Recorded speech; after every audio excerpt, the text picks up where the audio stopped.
ঘুমঘুড়ির নাই নাকি বড় শব্দ শুনতেছি? হ্যাঁ,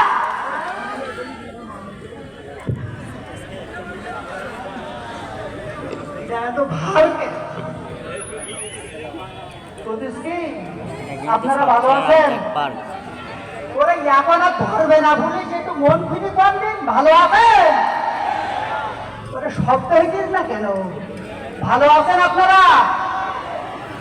শালা দুলাভাই জানেন তো, এত খোঁটাখুটি না।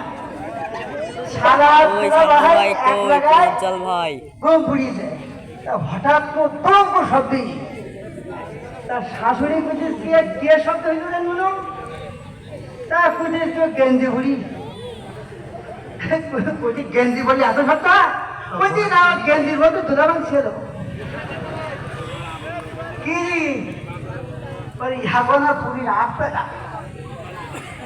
সাতক্ষীরার আঞ্চলিক ভাষা আমাদের মায়ের ভাষা। কার ভাষা?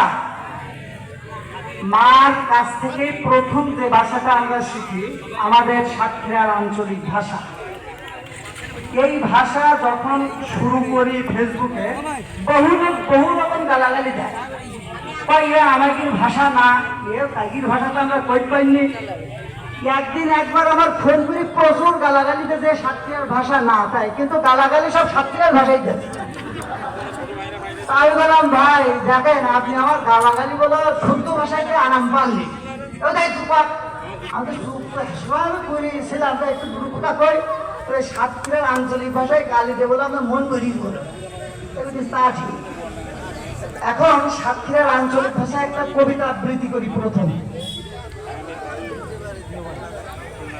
কবিতার নাম পাইছি স্বাধীনতা, লেখা ডাক্তার মোহাম্মদ সালেক লেখা, সাতক্ষীরা সদরেরই সন্তান। খোঁড়ায় খোঁড়ায় চলছিল দেশ মারামারি ছাড়া, কেন তালি ছাত্রগা দিলি তোরা নাড়া। মনে হইতি মরণ পাতনা গুজাইল পিঠি, জান বাঁচাকে পুলাই গেছে আইনা শেখের পিঠি। ছাত্রগা মৌচাকে কেন মারতে গেলে ঢিল, কেন তোরা পিঠ বাড়াই খাতি গেলি কি। ছাত্রগার সাথে জেলে উঠিছে, সে খেয়েছে বাস, কোন জায়গায় নেই তো তাগা হারার ইতিহাস। ওরা ছাত্ররা কি কোনো জায়গায় হারিয়েছ না?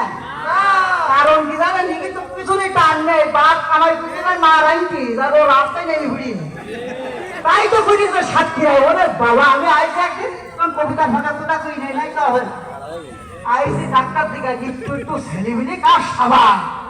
আর যদি আদিন ভাই আমি যে শুরুটা করি যাও, এ বলে আর থাকতে পারবে না, এ যাওয়ার বার বুঝেছি, তাই হয়েই বলো আবার কবিতায় যায়।